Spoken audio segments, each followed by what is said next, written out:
منتخب نوراسونی تا 15 ساله توجیکستان بازی دوم خود را در دوره مسابقه اساسیاسیون فوتبالی آسیای مرکزی با یک کچینی تا 15 ساله ایران 2-0 نمود. وخوری در ورزشگاه مرکزی شهر دوشنبه 2-0 شده با حساب مساوی ختم شد.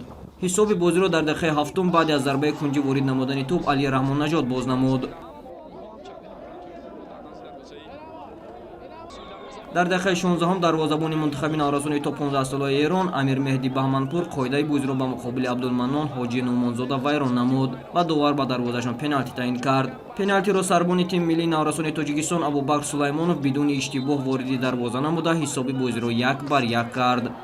در دقیقه‌های باقی مانده هر دو تیم بسیار کوشش نمود که گل نوبتی را زند ولی زدن گل به یگان از آنها دست نداد و حساب بازی مساوی ختم شد. یادآور میشم که شاگردان زینالدین رحیمов در دو دوره رقابت‌ها یک غلبه و یک مساوی به دست آوردند. اشتراکچیان دیگری مسابقه منتخب نوراسونی ازبکستان و قرغیزستان نیز در همین روز بازیشان را 2-0 نمودند. بازی این دو منتخب نیز با حساب مساوی به انجام رسید. حساب بازی را نوراسونی قرغیز در دقیقه 12 باز کردند. مؤلف گل حمایتگر امیرخان تیمربکov گردید. در دقیقه 25 حمایتگران منتخب قرغیزستان در داخل جریمه‌گاه قاعده بازی را ویران نمودند و داور تاجیک امірجان خورکاشov به دروازه‌شان پنالتی تعیین کرد. ذکرالله مختارов پنالتی را با باوری وارد دروازه نموده حساب را مساوی نمود. همینطور با حساب 1-1 فوتبالبازان به تنفس برآمدند. در دهه آخری قسم دوم منتخب نوراسونی قرغیزستان با گل زده ایدر شریپов مراتبه دوم در این بازی پیش صف شدند.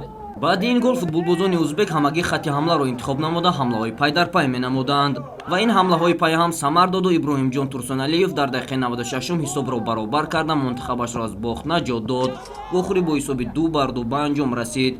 همکنون بعد دو دوره رقابت‌ها منتخب تاجیکستان و ایران 4 امتیازی دارند. با تناسب گل‌ها منتخب نوراسونی کشوری ما در صدر جدول قرار گرفت. ازبکستان و قرغیزستان با یک امتیازی در زینه‌های پایانی موقعیت دارند. اکنون در دوره اخیر منتخب نوراسونی تاجیکستان با ازبکستان و ایران باشد با قرغیزستان رقابت می‌کند. وخوری‌ها روز 23 نوامبر 2 می‌شوند.